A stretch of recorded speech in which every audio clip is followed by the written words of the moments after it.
Howrah bridge express में मेरी पत्नी, भाई और अब्बाजान के साथ यात्रा करते हुए एक रहस्यमय व्यक्ति हमारी बोगी में आ जाता है। उसकी सफेद लिबास और गहरी आंखें हमें डराने लगती हैं और वो बिना कुछ कहे हमें घूरता रहता है।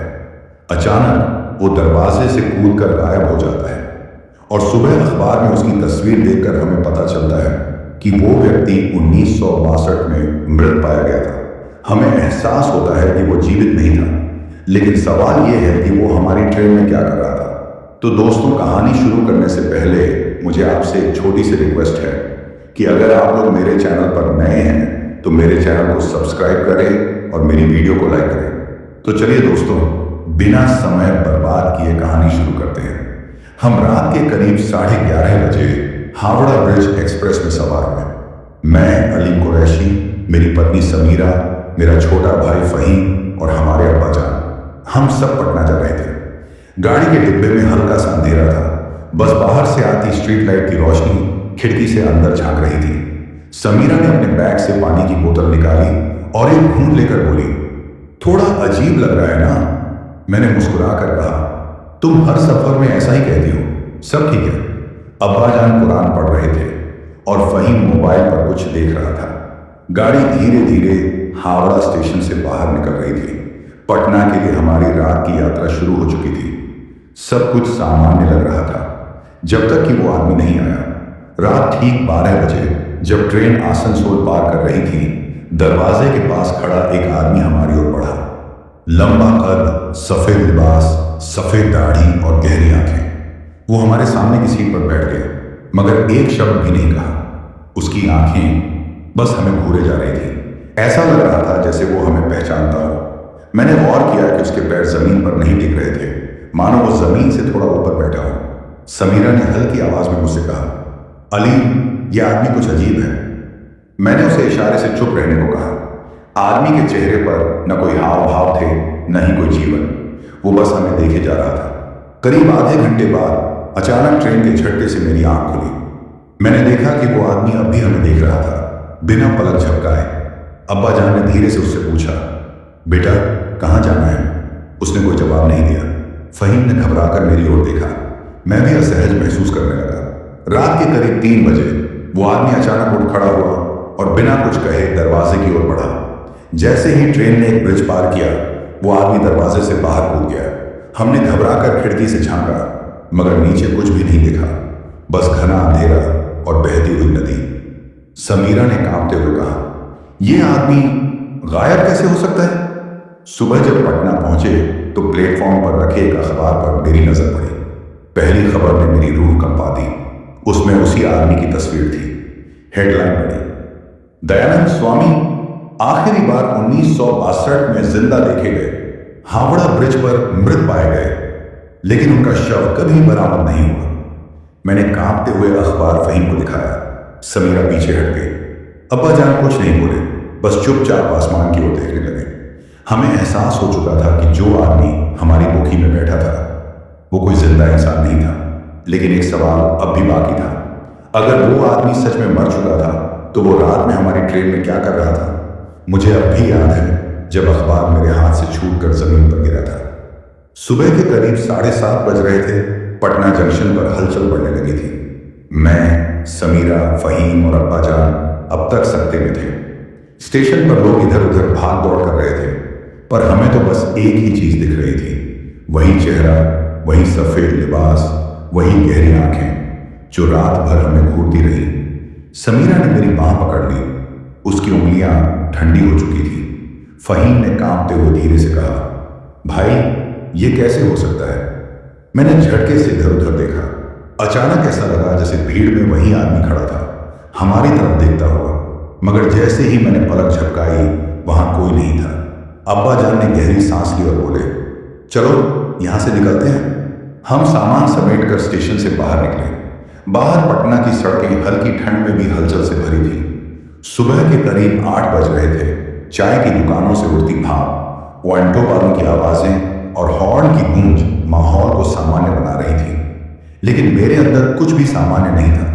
हमें गर्दनी बाग के पास एक गेस्ट हाउस में रुकना था, जहां पहले से बुकिंग थी। ऑटो में बैठते ही समीरा ने धीरे से मुझसे पूछा, क्या हमें किसी को बताना चाहिए? मैंने उसे देखा, उसकी आंखों में डर था। मैंने धीमे स्वर में कहा, कोई मानेगा भी नहीं।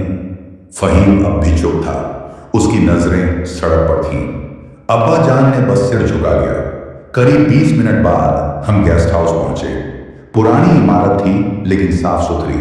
रिसेप्शन पर एक अधेड़ उम्र के आदमी ने हमारा स्वागत किया और चाबी थमाई।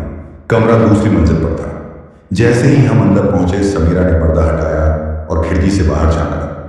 सामने सड़क दिख रही थी, लेकिन मुझे उसकी आंखों में एक अजीब सा डर दिखा।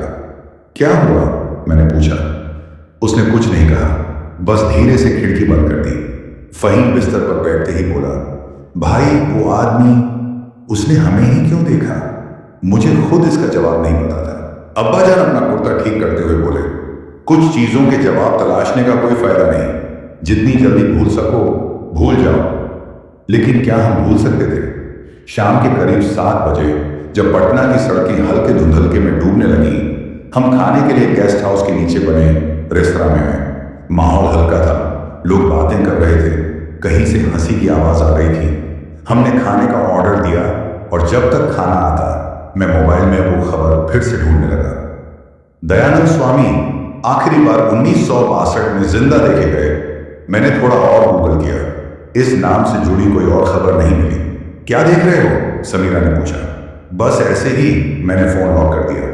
खाना आ चुका था पर किसी का मन खाने में नहीं लग रहा था। तभी मेरी नजर अचानक सामने के शीशे पर पड़ी। वहां बाहर सड़क पर कोई खड़ा था, सफेद कपड़ों में। उसका चेहरा साफ नहीं दिख रहा था, मगर उसकी नजरें उस सीधी मुंह पर थीं। मेरे हाथ से चम्मच छूट गया। क्या हुआ? समीरा ने घबरा कर पूछा। मैंने धीरे से कहा, कुछ नहीं। मैंने दोबारा शीशे की ओर देखा। वहां कोई नहीं था, पर मुझे यकीन था कोई था। मेरे हाथ कांप रहे थे। रेस्तरां की हल्की रोशनी में समीरा ने मुझे घूरते हुए देखा। फिर उसने भी शीशे की ओर नजर दौड़ाई, मगर बाहर कुछ भी नहीं था। अली, तुम ठीक हो?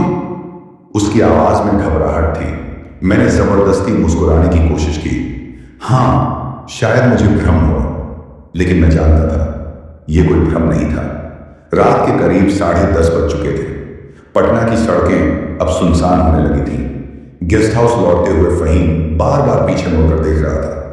भाई, तुमने भी देखा था ना? उसकी आवाज में घबराहट थी। मैंने कोई जवाब नहीं दिया। अब्बा जान चुप थे, लेकिन उनकी तेज चलती उंगलियां बता रही थीं कि वो कुछ सोच रहे हैं। समीरा का चेहरा उतरा हुआ था। गेस्ट हाउस का गलियारा खाली पड़ा था। कमरा खोलते ही फहीम ने खिड़की के पर्दे पूरी तरह खींच दिए। फहीम, डर मत, अब्बा जान ने कहा। डरो नहीं भाई, उस आदमी को हमने ट्रेन में देखा था, फिर स्टेशन पर उसकी फोटो, फिर अब बाहर। समीरा बिस्तर पर बैठ गई। उसकी आंखों में बेचैनी थी। हम सबको ही ऐसा लग रहा है, या फिर? कमरे में अजीब सी घुटन थी। घड़ी रात के 11 बजा रही थी। बाहर हल्की हल्की ठंडी हवा चल रही थी, लेकिन कमरे के अंदर पसीना आ रहा था। मैंने दरवाजा बंद कर दिया और कुंडी चढ़ा दी।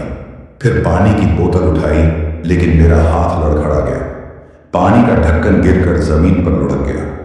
टिक टिक टिक। बाहर गलियारे की घड़ी की आवाज गूंज रही थी। अचानक दरवाजे के ठीक नीचे किसी के पैरों की आहट सुनाई दी। हम सब एक दूसरे को देखने लगे। समीरा ने फौरन फहीम का हाथ पकड़ लिया। कोई बाहर है? मैंने धीरे से पूछा। कोई जवाब नहीं। अब्बा जान ने धीरे से इशारा किया, कुछ मत कहो। आहट धीरे धीरे दरवाजे के पास रुकी। मैंने सांस रोक ली। फिर दरवाजे पर किसी ने हल्की सी दस्तक दी। टुक टुक टुक। कोई बोल नहीं रहा था। फहीम पीछे हट गया। समीरा की सांसें तेज हो गई। फिर दूसरी दस्तक और तीसरी। अब्बा जान ने धीरे से फुसफुसाकर कहा, दरवाजा मत खोलना। हम सब दरवाजे की ओर देख रहे थे। कमरे में घड़ी की टिक टिक के अलावा कोई आवाज नहीं थी। फिर अचानक दरवाजे की कुंडी खुद ब खुद हिलने लगी। खटाक खटाक खटाक। किसी ने दरवाजा खोलने की कोशिश की। समीरा ने मेरे कंधे पर हाथ रखा। अली, अंदर कोई कैसे आ सकता है? उसकी आवाज कांप रही थी। फहीम ने सर हिलाया। भाई, हम दूसरे मंजिल पर हैं। कोई गलियारे में है तो उसे सीढ़ियों से आना चाहिए था, लेकिन हमने किसी के आने की आवाज नहीं सुनी। अब्बा जान चुपचाप कुर्सी पर बैठे रहे। उनकी आंखें बंद थी, जैसे वो किसी गहरी सोच में हों। दरवाजे की कुंडी अचानक तेजी से हिलने लगी। धड़ धड़ धड़, अब की बार जोर से, जैसे कोई जबरदस्ती अंदर घुसने की कोशिश कर रहा हो। समीरा डर के मारे रोने लगी। अलीम, कुछ करो। मैं हिम्मत जुटाकर धीरे धीरे दरवाजे की ओर बढ़ा। कुंडी अब भी हिल रही थी। मैंने आंखें बंद की, गहरी सांस ली, और जैसे ही दरवाजे के ठीक सामने पहुंचा, सब कुछ अचानक शांत हो गया। एकदम सन्नाटा, कोई दस्तक नहीं, कोई आहट नहीं, बस खामोशी। मैंने पीछे मुड़कर देखा। फहीम, समीरा और अब्बा जान सब एक जगह जमे खड़े थे। मैंने हल्के से झुककर दरवाजे के नीचे से देखा। कोई नहीं था। कमरे में घुटन और बढ़ गई थी। समीरा ने धीरे से कहा, क्या कोई चला गया? तभी कमरे की खिड़की के पर्दे अचानक जोर से हिल उठे। हवा नहीं थी, बाहर सन्नाटा था, मगर पर्दे खुद ब खुद लहरा रहे थे। फहीम ने पीछे हटकर बिस्तर की चादर पकड़ ली। अब्बा जान ने पहली बार डर की हल्की झलक दिखाई। उनके माथे पर पसीना था। मैं आगे बढ़कर खिड़की के पास गया, और जैसे ही मैंने पर्दा हटाया, सामने ठीक खिड़की के पार वही आदमी खड़ा था। सफेद कपड़े, गहरी आंखें, मगर इस बार उसका चेहरा पूरी तरह सड़ा हुआ था। उसकी आंखों से कुछ काला तरल निकल रहा था। उसके होंठ हिले। तुमने मुझे देखा है? समीरा चीख पड़ी। फहीम ने पीछे हटकर दीवार से टकरा गया। अब्बा जान की आंखें फटी रह गई। मेरी सांस अटक गई। वो आदमी अब मुस्कुरा रहा था, लेकिन वो अब भी हवा में लटका हुआ था। वो जमीन पर नहीं खड़ा था। और फिर उसने अपना हाथ आगे बढ़ाया। खिड़की के शीशे के पार से समीरा ने मुझसे जोर से कहा, अलीम, पीछे हटो। मैं जड़ हो चुका था। उसका हाथ अब खिड़की के अंदर आ चुका था। फहीम चिल्लाया, भाई भागो। मैंने तुरंत पीछे हटकर खिड़की का पर्दा गिरा दिया। कमरा एकदम ठंडा हो चुका था। हमारी सांसें तेज चल रही थी। अब्बा जान ने कांपते हुए कहा, ये इंसान नहीं है। समीरा रोते हुए बोली, हमें यहां से जाना होगा अभी। लेकिन हम जा भी सकते थे, क्योंकि कमरे का दरवाजा अंदर से बंद था, मगर दरवाजे के बाहर कोई धीरे धीरे चल रहा था। कमरे के बाहर किसी के चलने की धीमी धीमी आवाज अब और भी साफ सुनाई देने लगी थी। खट खट खट, ऐसे जैसे कोई नंगे पैर ठंडी फर्श पर धीरे धीरे चल रहा हो। रात के करीब 12:30 चुके थे। कमरे की घड़ी की टिक टिक अब और भी तेज लग रही थी, जैसे हर बीतता सेकंड माहौल को और भारी बना रहा हो। समीरा बिस्तर के कोने में सिकुड़ कर बैठ गई। उसकी सांसें तेज हो चुकी थी। फहीम दीवार से लगा खड़ा था। उसकी आंखें दरवाजे पर जमी थी। अब्बा जान के चेहरे पर तनाव था, पर वो अब भी शांत बैठे थे, शायद अंदर ही अंदर कुछ सोच रहे थे। मुझे उनके चेहरे पर डर की लकीरें पहली बार दिख रही थी। फिर अचानक दरवाजे के नीचे से एक छाया गुजरी। हम सब ने उसे देखा। कोई बाहर चल रहा था। फहीम के मुंह से हल्की सी चीख निकलते निकलते रह गई। समीरा ने मेरा हाथ पकड़ लिया। उसकी उंगलियां बर्फ जैसी ठंडी थी। मैंने हिम्मत जुटाकर धीरे से दरवाजे के पास जाकर कान लगाया। बाहर कोई सांस ले रहा था, गहरी भारी सांसें। अली, समीरा ने धीरे से मेरा नाम पुकारा। उसकी आवाज कांप रही थी। मैं कुछ कहता, इससे पहले ही दरवाजे पर किसी ने जोर से थपथपाया। धड़ धड़ धड़ धड़, जैसे कोई पूरी ताकत से दरवाजा पीट रहा हो। समीरा चीख पड़ी। फहीम ने अपनी आंखें कसकर बंद कर ली। अब्बा जान तेजी से उठे और बोले, कोई दरवाजा नहीं खोलेगा। उनकी आवाज में एक अजीब सी गंभीरता थी। दरवाजे के बाहर अब भी आवाजें आ रही थी। खोलो, कोई धीरे से फुसफुसाया। आवाज इतनी धीमी थी कि वो सिर्फ मैंने ही सुनी। मैंने घबराकर पीछे हटते हुए दरवाजे की कुंडी को कसकर पकड़ लिया, जैसे अगर वो हिलती भी तो मैं उसे पकड़कर रोक लूं। लेकिन फिर कुछ हुआ। दरवाजे के नीचे से पैरों की उंगलियां अंदर आ गईं। समीरा ने घबराकर मुंह पर हाथ रख लिया। फहीम दीवार से चिपक गया। वे उंगलियां इंसानों जैसी नहीं थी, काली पतली और मुड़ी हुई। नाखून लंबे और टूटी फूटी हालत में थे। अब्बा जान ने कुछ पढ़ना शुरू किया, मगर उनकी आवाज भी कांप रही थी। समीरा ने घबराकर कहा, अलीम, हमें यहां से जाना होगा। मैं कुछ कहने ही वाला था कि पैरों की उंगलियां धीरे धीरे खिसकती हुई वापस बाहर चली गई। फिर सब कुछ एकदम शांत हो गया। ना कोई आहट, ना कोई सांस, ना कोई दस्तक, बस सन्नाटा। कमरे में घुटन इतनी बढ़ गई थी कि सांस लेना मुश्किल हो रहा था। फहीम फुसफुसाया, भाई क्या अब वो चला गया? मैं कुछ कहने ही वाला था कि कमरे की लाइट चमकने लगी। एक बार, दो बार, फिर अचानक पूरी तरह बंद हो गई। अंधेरा, गहरा, डरावना अंधेरा। समीरा ने जोर से मेरा हाथ पकड़ लिया। फहीम ने हल्की सी चीख निकाली। अब्बा जान की सांसें भी तेज हो गई थी और फिर हमने उसे देखा। कमरे के कोने में एक परछाई हिल रही थी। वो यही था, हमारे साथ, इसी कमरे में। कमरे में अंधेरा था मगर हम सब ने उसे देखा। कोने में खड़ी वो परछाई धीरे धीरे हिल रही थी, जैसे हवा में तैर रही हो, मगर कमरे की खिड़कियां बंद थीं। कोई हवा नहीं चल रही थी। रात के करीब 1:15 चुके थे। समीरा की पकड़ मेरे हाथ पर और कस गई। उसका शरीर कांप रहा था। फहीम दीवार से चिपक कर खड़ा था। उसकी आंखें पूरी तरह फैल चुकी थी। अब्बा जान कुछ बुदबुदा रहे थे मगर उनकी आवाज भी थरथरा रही थी। मैंने सांस रोककर उस परछाई को गौर से देखा।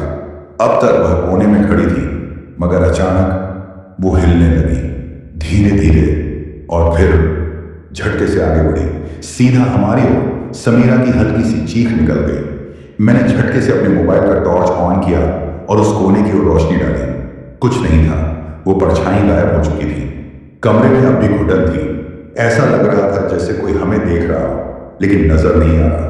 अब्बा जान ने लंबी सांस ली और धीरे से कहा, हमें अभी यहां से निकलना होगा।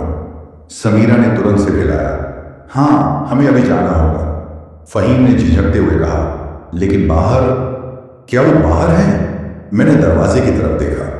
दरवाजे के नीचे से हल्की हल्की रोशनी झलक रही थी। शायद गेस्ट हाउस के गलियारे की लाइट जल रही थी। सब कुछ सामान्य लग रहा था मगर कुछ सही नहीं था। मैंने हिम्मत जुटाकर धीरे से दरवाजे की कुंडी पकड़ ली। हम सब सांस होके खड़े थे। मैंने कुंडी घुमाई, खटाक, दरवाजा खुल चुका था। बाहर गलियारा सुनसान पड़ा था। गेस्ट हाउस की पुरानी ट्यूबलाइट झपक रही थी। उसकी हल्की हल्की गड़गड़ाहट पूरे माहौल को और अजीब बना रही थी। मैंने एक कदम बाहर रखा, कोई नहीं था। समीरा मेरे पीछे खड़ी थी। फहीम और अब्बा जान भी धीरे धीरे बाहर आ गए। रात के 1:30 थे। हमें गेस्ट हाउस से बाहर निकलकर किसी होटल या किसी और सुरक्षित जगह जाना था। सीढ़ियां नीचे की ओर जाती थी। मैंने चारों तरफ देखा। गलियारे के कोने में कुछ हिला, एक परछाई। समीरा ने धीरे से कहा, अलीम उधर देखो। परछाई सीढ़ियों के पास खड़ी थी। वो वही था, सफेद लिबास, लंबा कद, गहरी आंखें। अब उसके चेहरे पर एक हल्की मुस्कान थी मगर वो इंसानों जैसी नहीं थी। उसके होंठ कटे हुए थे और उसके दांत दिखाई दे रहे थे, तेज, नुकीले और सड़े हुए। अब्बा जान ने धीरे से कहा, पीछे हटो, मगर वो आदमी हिलने लगा, धीरे धीरे हमारी तरफ बढ़ते हुए, बिना जमीन पर कदम रखे। फहीम का गला सूख गया। भाई अब? मैंने एक पल भी सोचे बिना समीरा और फहीम को पीछे किया और सीढ़ियों की ओर दौड़ पड़ा। हम सब नीचे भागे लेकिन पीछे से एक भारी सांस की आवाज आई।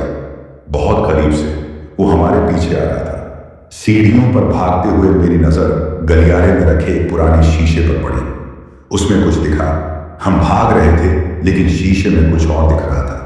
हम 4 लोग नहीं थे, 5 लोग भाग रहे थे और जो 5वां था वो जमीन पर नहीं था, वो हवा में तैर रहा था। मेरी आंखें शीशे में उस 5वीं परछाई पर टिक गई। हम चारों तो भाग रहे थे मगर वो तैर रहा था। उसका शरीर जमीन से कुछ इंच ऊपर था। सफेद लिबास हवा में हल्का सा लहरा रहा था। उसका चेहरा शीशे में साफ दिख रहा था। गहरी काली आंखें जो सीधा मेरी तरफ देख रही थी। रात के 1:35 चुके थे। समीरा मेरे ठीक पीछे भाग रही थी लेकिन उसकी हालत ऐसी थी जैसे उसकी सांसें किसी ने अंदर ही रोक दी हो। फहीम सीढ़ियों पर लड़खड़ाया लेकिन किसी तरह खुद को संभाल लिया। अब्बा जान हमसे कुछ ही कदम आगे थे। उनकी उम्र ज्यादा थी मगर उन्होंने कभी इतनी तेज दौड़ नहीं लगाई थी। पीछे से अचानक एक अजीब सी फुसफुसाहट सुनाई दी। रुक जाओ। आवाज किसी मरे हुए इंसान जैसी थी, खरखराती, टूटी फूटी और बहुत ठंडी। मैंने पीछे मुड़कर नहीं देखा। हम भागते रहे। गेस्ट हाउस के ग्राउंड फ्लोर पर आकर मैंने रिसेप्शन की ओर देखा। वहां कोई नहीं था। काउंटर खाली पड़ा था, न कोई मैनेजर न कोई गार्ड। पूरा गेस्ट हाउस जैसे वीरान हो चुका था। समीरा के होंठ कांप रहे थे। अलीम, बाहर चलो, अभी। हमने गेस्ट हाउस के मेन दरवाजे की ओर भागना शुरू किया। तभी दरवाजा अपने आप झटके से बंद हो गया। धड़ाम! हम चारों वहीं रुक गए। अब्बा जान दरवाजे की ओर लपके और पूरी ताकत से उसे खोलने लगे, मगर दरवाजा हिला भी नहीं, जैसे किसी ने बाहर से उसे जकड़ रखा हो। फहीम ने घबरा कर इधर उधर देखा। अब क्या करें भाई, अब क्या करें? समीरा की आंखों में आंसू आ चुके थे। मैंने गहरी सांस ली और चारों ओर देखा। गेस्ट हाउस के अंदर हल्की हल्की पीली रोशनी थी, मगर माहौल पूरी तरह ठंडा और भारी हो चुका था। ऐसा लग रहा था कि हवा भी रुकी हुई थी। फिर मैंने सुना, तुमने मुझे देखा है? वही आवाज, वही जमी हुई टूटी फूटी फुसफुसाहट। बहुत पास से मैंने धीरे धीरे अपना सिर घुमाया और फिर मेरी धड़कन वहीं रुक गई। वो आदमी अब हमारे सामने खड़ा था, सिर्फ कुछ कदमों की दूरी पर। उसकी आंखों से अब काले पानी जैसी कोई चीज टपक रही थी। उसके पैरों के नाखून घिसटते हुए फर्श से घिस रहे थे और उसके होठों से एक भयानक मुस्कान उभर रही थी। अब्बा जान ने फौरन कुछ पढ़ना शुरू किया। समीरा मेरे पीछे छिप गई। फहीम का पूरा शरीर कांप रहा था। वो आदमी धीरे धीरे हमारे करीब आने लगा। तुम बच नहीं सकते। उसकी आवाज इतनी ठंडी थी कि मेरी रीढ़ में झुरझुरी दौड़ गई। मैंने पूरी ताकत से दरवाजे को खींचा, मगर वो अब भी बंद था। फिर अचानक गेस्ट हाउस के पुराने बल्ब एक साथ झपकने लगे। रोशनी के हर झटके में वो आदमी एक पल के लिए गायब हो जाता, फिर अगले पल और करीब आ जाता। हर बार ज्यादा करीब। अब्बा जान तेजी से कुछ पढ़ रहे थे, मगर उनकी आवाज भी कांप रही थी। फहीम ने अचानक जोर से चीख कर कहा, भाई कुछ करो। मैंने आखिरी बार पूरी ताकत से दरवाजा खींचा और इस बार दरवाजा खुल गया। हवा के एक तेज झोंके के साथ हम चारों दरवाजे से बाहर भागे। पटना की सड़कें सुनसान पड़ी थीं। रात के करीब 1:45 चुके थे। दूर कहीं से कुत्तों के भौंकने की आवाज आ रही थी। हमने एक पल के लिए भी नहीं रुका और सीधे सड़क पर दौड़ लगा दी। लेकिन जैसे ही मैं सड़क पर पहुंचा, मेरे कानों में एक आखिरी बार उसकी आवाज आई, यह तो बस शुरुआत है। रात के 1:50 चुके थे। हम चारों पटना की सुनसान सड़कों पर भाग रहे थे। ठंडी हवा चेहरे से टकरा रही थी, मगर हमारी रगों में बहता खौफ हमें किसी भी और एहसास से दूर कर चुका था। समीरा की सांसें तेज हो रही थी। उसके पैरों की रफ्तार धीमी पड़ रही थी, लेकिन वो मेरे हाथ को कसकर पकड़े हुए थे। अब्बा जान हमसे कुछ ही कदम आगे थे। उनके कदम भी लड़खड़ा रहे थे, लेकिन वो बिना पीछे देखे भागते जा रहे थे। फहीम बार बार पलट कर देख रहा था, जैसे डर इस बात का था कि क्या वो हमारे पीछे अब भी आ रहा है। हमने एक ऑटो रुकवाने की कोशिश की, मगर कोई गाड़ी नजर नहीं आ रही थी। पूरी सड़क सुनसान थी, जैसे ये शहर कभी आबाद ही नहीं था। भाई अब कहां जाए? फहीम की आवाज कांप रही थी। मैंने चारों तरफ देखा। सामने कुछ दूरी पर एक 24 घंटे खुला रहने वाला एक ढाबा दिखा। वहां चलते हैं, मैंने कहा। हम बिना एक पल रुके उस ढाबे की तरफ भागे। वहां कुछ ट्रक ड्राइवर बैठे थे। एक दो लोग स्टूल पर चाय पी रहे थे। ढाबे की पीली रोशनी और लोगों की मौजूदगी ने हमें एक पल के लिए राहत दी। हम वहां पहुंचे और मैं और अब्बा जान एक बेंच पर बैठ गए। समीरा हाँफ रही थी। उसने अपने गले से दुपट्टा हटाकर एक लंबी सांस ली। फहीम के हाथ अब भी कांप रहे थे। ढाबे का मालिक हमारी हालत देखकर चौकन्ना हो गया। उसने पास आकर पूछा, भाई सब ठीक है? ऐसे भागते हुए क्यों आए? मैंने कुछ बोलने के लिए मुंह खोला, मगर शब्द जैसे गले में ही अटक गए। मैं क्या बताता? कौन मानता कि जो हमारे साथ हुआ वो हकीकत थी? अब्बा जान ने गहरी सांस लेकर कहा, बस रास्ते में कुछ गड़बड़ हो गई थी। ढाबे के मालिक ने हमें पानी लाकर दिया।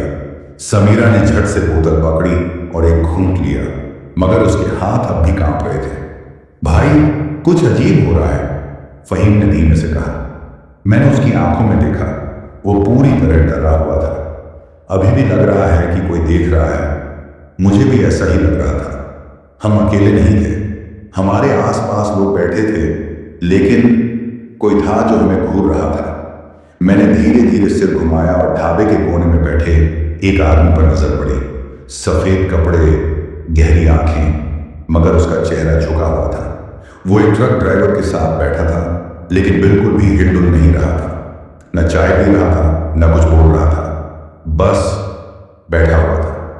समीरा ने भी उसे देख लिया। उसने धीरे से मेरा हाथ दबाया। अलीम, शांत रहो, मैंने फुसफुसा कर कहा। हमने ढाबे के मालिक को पैसे दिए और उठने लगे। फहीम ने हल्की आवाज में पूछा, भाई हम क्या अब भी खतरे में हैं? मैं कुछ जवाब देता, इससे पहले ही ढाबे की बिजली झपकने लगी। एक पल के लिए चारों ओर अंधेरा छा गया और जब रोशनी वापस आई, वो आदमी वहां नहीं था, गायब। हमने एक दूसरे को देखा। समीरा की आंखों में खौफ था। अब्बा जान ने धीरे से कहा, हमें तुरंत यहां से निकलना होगा। हम उठे और सड़क पर आए।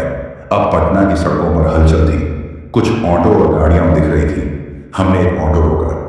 स्टेशन चलोगे? मैंने जल्दी से पूछा। ड्राइवर ने सिर हिलाया। बैठिए। हम ऑटो में बैठे, लेकिन मेरे मन में बस एक ही सवाल घूम रहा था, क्या वो हमें अब भी देख रहा था? क्या ये सब यहीं खत्म हो जाएगा या फिर ये सिर्फ शुरुआत थी? रात के 2:10 चुके थे। ऑटो पटना की सड़कों पर तेजी से दौड़ रहा था। ठंडी हवा हमारे चेहरों से टकरा रही थी, मगर हमारे दिलों की धड़कनें अब भी बेतरतीब थी। समीरा ने अपनी आंखें बंद कर ली थी, मगर मैं जानता था कि वो सोने की कोशिश नहीं कर रही थी। वो अब भी डर के साए में थी। फहीम ऑटो के कोने में चुपचाप बैठा था। उसकी आंखें सड़क पर जमी थी, मगर उसका ध्यान कहीं और था। अब्बा जान ने अपने हाथों की उंगलियां आपस में फंसा रखी थी। उनके माथे पर अब भी शिकन थी। मैंने धीरे से ड्राइवर से पूछा, भाई स्टेशन कितनी दूर है? ड्राइवर ने बिना मुड़े जवाब दिया, बस 10-15 मिनट में पहुंच जाएंगे। उसकी आवाज सुनकर अजीब सा एहसास हुआ, बहुत ठंडी, बहुत बेरौनक, जैसे वो भी किसी और ही दुनिया में खोया हुआ हो। मैंने समीरा का हाथ पकड़ा। उसकी हथेलियां अब भी बर्फ जैसी ठंडी थी। ऑटो तेजी से आगे बढ़ता रहा। रात के 2 बज चुके थे। सड़कें सुनसान थी। पटना जैसे गहरी नींद में सो रहा था, मगर हमारे लिए इस रात का एक एक पल भारी होता जा रहा था। कुछ मिनट बीत गए, मगर ऑटो की स्पीड अब धीरे होने लगी थी। क्या हुआ? मैंने ड्राइवर से पूछा। उसने कोई जवाब नहीं दिया। अब्बा जान ने भी थोड़ा आगे झुककर पूछा, बेटा ऑटो क्यों रोक दिया? ड्राइवर फिर भी चुप। हमने इधर उधर देखा। ऑटो एक सुनसान सड़क पर खड़ा था। चारों तरफ अंधेरा था। दूर तक कोई गाड़ी नहीं दिख रही थी, बस स्ट्रीट लाइट की हल्की हल्की रोशनी थी, मगर वो भी बहुत कमजोर लग रही थी। फहीम की सांस तेज हो गई। भाई ये कहां ले आया हमें? उसकी आवाज कांप रही थी। मैंने फिर से ड्राइवर की ओर देखा। वो अभी सामने देख रहा था, बिल्कुल भी हिला नहीं था। भाई साहब, मैंने जोर से कहा। ड्राइवर की गर्दन धीरे धीरे मुड़ी, बहुत धीरे, और जब उसने चेहरा घुमाया, हमारे शरीर से जैसे सारी गर्मी खींच ली गई। ड्राइवर का चेहरा काला पड़ चुका था। उसकी आंखों से काला पानी टपक रहा था, ठीक वैसा ही जैसा हमने ट्रेन में देखा था। समीरा ने जोर से मेरा हाथ पकड़ लिया। अब्बा जान की आंखें फटी रह गई। ड्राइवर ने अपनी फटी फटी आवाज में कहा, तुम बच नहीं सकते। फहीम ने बिना कुछ सोचे ऑटो का दरवाजा खोला और नीचे कूद पड़ा। भागो! उसने जोर से चिल्लाया। हम चारों ऑटो से निकलकर सड़क पर भागे। पीछे से एक अजीब सी हंसी गूंजी, खरखराती, ठंडी और गूंजती हुई। हम भागते रहे। सड़क के किनारे पुराने मकान थे, मगर सारे दरवाजे बंद थे। ऐसा लग रहा था कि इस जगह में कुछ सदियों से नहीं रहा। अब्बा जान हांफते हुए बोले, हमें किसी भी तरह स्टेशन पहुंचना होगा, मगर रास्ता कहां था? हम कहां थे? और सबसे बड़ा सवाल, अगर वो ऑटो ड्राइवर नहीं था तो वो था कौन? रात के 2:35 चुके थे। हम चारों पटना की उस सुनसान सड़क पर बिना रोके भाग रहे थे। ठंडी हवा के झोंके हमारे चेहरों से टकरा रहे थे, मगर पसीने से भीगी पीठ और कांपते हाथ पैर ये साफ बता रहे थे कि हम सिर्फ थके नहीं थे, हम डरे हुए थे, बहुत बुरी तरह डरे हुए। पीछे से अब कोई आवाज नहीं आ रही थी, न ऑटो की, न उस ड्राइवर की, न उसकी अजीब सी हंसी की, लेकिन फिर भी ऐसा लग रहा था कि कोई अब भी हमारे पीछे था। अब्बा जान का दम फूल रहा था, मगर वो फिर भी आगे बढ़ रहे थे। समीरा मेरे हाथ को इतनी जोर से पकड़े थी कि उसकी उंगलियां मेरी त्वचा में गड़ गई थी। फहीम ने हांफते हुए पूछा, भाई अब क्या करें? स्टेशन कितना दूर है? मुझे रास्तों का ज्यादा पता नहीं था, लेकिन इतना समझ में आ रहा था कि हम एक अजीब सी वीरान जगह पर आ चुके थे। सड़क पर दूर दूर तक कोई गाड़ी नहीं थी। ऐसा लग रहा था जैसे ये पटना का हिस्सा ही ना हो। मैंने सड़क के किनारे एक पुराना बिजली का खंभा देखा, जिस पर एक धुंधला सा बोर्ड लगा था, शायद किसी मोहल्ले का नाम लिखा था, मगर धूल और अंधेरे में वो पढ़ा नहीं जा रहा था। समीरा की आवाज कांप रही थी, अली, हमें किसी से मदद लेनी चाहिए। मगर किससे? यहां तो कोई नहीं था। फिर अचानक सड़क के किनारे खड़े एक पुराने पीले रंग के ठेले पर मेरी नजर पड़ी। वहां एक आदमी खड़ा था। पीले बल्ब की हल्की रोशनी में उसका झुका हुआ सिर दिख रहा था। मुझे पहली बार लगा कि शायद कोई मदद मिल जाए। चलो उस आदमी से रास्ता पूछते हैं, मैंने कहा। अब्बा जान ने सिर हिलाया और हम चारों तेजी से उस ठेले की ओर बढ़े। जैसे जैसे हम करीब पहुंचे, वो आदमी धीरे धीरे सीधा खड़ा होने लगा। उसका चेहरा अब भी झुका हुआ था। उसके हाथ में कुछ था, शायद कोई कपड़ा जिसे वो धीरे धीरे मल रहा था। मगर जब हम ठेले के बिल्कुल पास पहुंचे, उसने सिर उठाया और हमारी सांसें वहीं अटक गईं। उसका चेहरा एकदम सूखा हुआ था। उसकी आंखें सिकुड़ कर बस दो काले गड्ढों जैसी दिख रही थी और उसके होठों पर वही अजीब सी मुस्कान थी, वही जो हमने ट्रेन में देखी थी, वही जो उस ऑटो ड्राइवर के चेहरे पर थी, वही जो अब हमारे सामने थी। फहीम ने हल्की आवाज में कहा, भाई ये वही है। मगर तब तक बहुत देर हो चुकी थी। उस आदमी ने धीरे धीरे अपना हाथ आगे बढ़ाया। उसकी उंगलियां झुर्रीदार थी, नाखून टूटे हुए थे। तुम बच नहीं सकते। वही आवाज, वही ठंडा डरावना फुसफुसाहट भरा लहजा। समीरा ने मुझसे जोर से कहा, अली भागो। मगर मेरे पैर जमीन से जैसे चिपक गए थे। अब्बा जान ने मेरा हाथ खींचा, चलो यहां से। फहीम मुझसे पहले ही पीछे हट चुका था। फिर उस आदमी का चेहरा अचानक बदलने लगा। उसकी त्वचा फटने लगी जैसे कोई पुराना कपड़ा हो। उसकी आंखों से काला तरल गिरने लगा।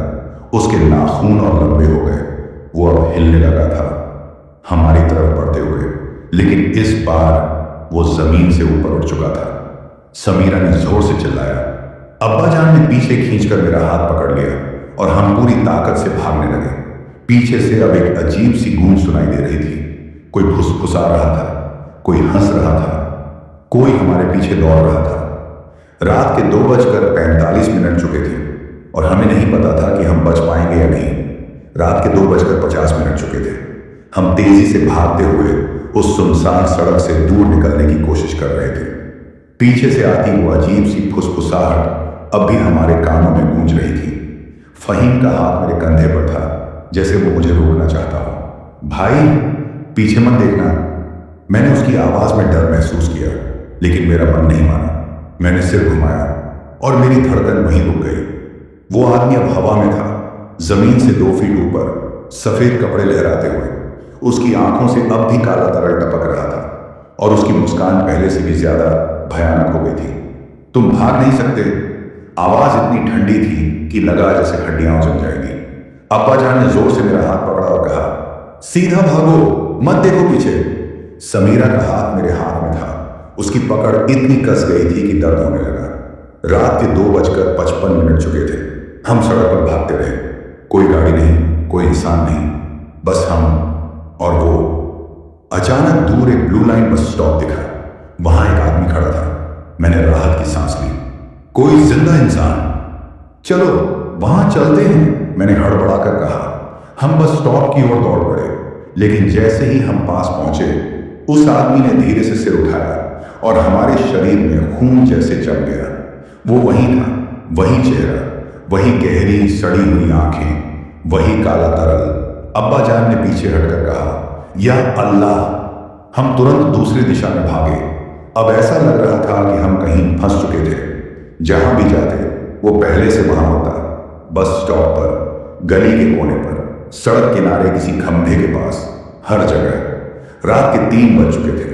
अब्बा जान हांफते हुए बोले, हमें किसी भी तरह भीड़ भाड़ वाली जगह पर पहुंचना होगा। फहीम ने इधर उधर देखा। स्टेशन? हाँ, पटना जंक्शन। अगर वहां पहुंचे तो शायद बच जाए। अब हमें बस वहां तक पहुंचना था, लेकिन सवाल यह था, क्या हम वहां तक जिंदा पहुंच पाएंगे? रात के 3:05 चुके थे। पटना जंक्शन अब भी दूर था, लेकिन हमें वहीं पहुंचना था, बस किसी भी तरह। हमारी सांसें तेज हो रही थी, लेकिन डर हमें थकने नहीं दे रहा था। समीरा अब कुछ बोल भी नहीं पा रही थी, बस मेरा हाथ कसकर पकड़े थे। अब्बा जान आगे आगे चल रहे थे। उनका सिर झुका था, जैसे वो कुछ बुदबुदा रहे हों। फहीम पीछे पीछे दौड़ते हुए बार बार पीछे देख रहा था, लेकिन अब तक कोई नहीं दिखा था। क्या हम सच में बच निकले थे?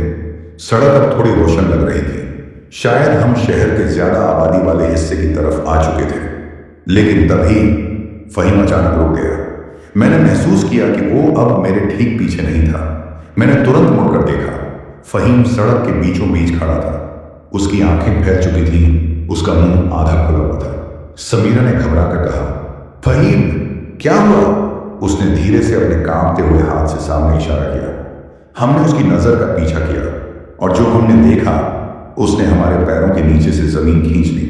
सड़क के दोनों ओर सिर्फ वही खड़े थे, सफेद कपड़ों में, हर कोने में, हर गली में, हर मोड़ पर सिर्फ वही। उनके चेहरे धुंधले थे, लेकिन उनकी गहरी आंखें सीधा हमें देख रही थी। अब्बा जान ने धीमे स्वर में कहा, या अल्लाह, ये क्या हो रहा है? हमने चारों तरफ देखा। हम पटना की उन्हीं गलियों में थे जो दिन में भी भीड़ से भरी रहती थी, लेकिन अभी सिर्फ सन्नाटा। और वो अब फहीम की हिम्मत जवाब दे रही थी। उसकी आंखें डर से लाल हो चुकी थी। भाई, हम यहां से बाहर नहीं निकल सकते। समीरा की आंखों से आंसू बहने लगे। अलीम! अब्बा जान ने कुछ पढ़ना शुरू किया, लेकिन अब उनके शब्द भी लड़खड़ा रहे थे। रात के 3 बज चुके थे और फिर कुछ बदला। हवा अचानक बहुत ठंडी हो गई। सड़क पर पड़ा कचरा उड़ने लगा, बल्ब झपकने लगे और उन सब ने एक साथ हमारी तरफ चलना शुरू कर दिया। हवा में तैरते हुए धीरे धीरे समीरा चीख पड़ी। फहीम मेरे पीछे छिप गया। अब्बा जान ने जोर से कहा, अली, आंख बंद करो। लेकिन क्या इससे फर्क पड़ता? क्योंकि जब मैंने आंखें बंद की, मैंने अभी उसे देखा, बिल्कुल पास। रात के 3:30 चुके थे। हम सबकी सांसें अटक चुकी थी। वो अब हमसे बस कुछ ही कदम की दूरी पर थे। चारों तरफ, हर गली में, हर कोने में उनकी आंखें बस हमें घूर रही थी। उनके होठों पर वही अजीब सी मुस्कान थी। और फिर अचानक सब कुछ काला हो गया। क्या हम बच पाए या फिर ये सिर्फ शुरुआत थी? अगर आपको ये कहानी पसंद आई तो चैनल को सब्सक्राइब करना ना भूलें। अगली कहानी के लिए तैयार रहिए, क्योंकि डर अभी खत्म नहीं हुआ है।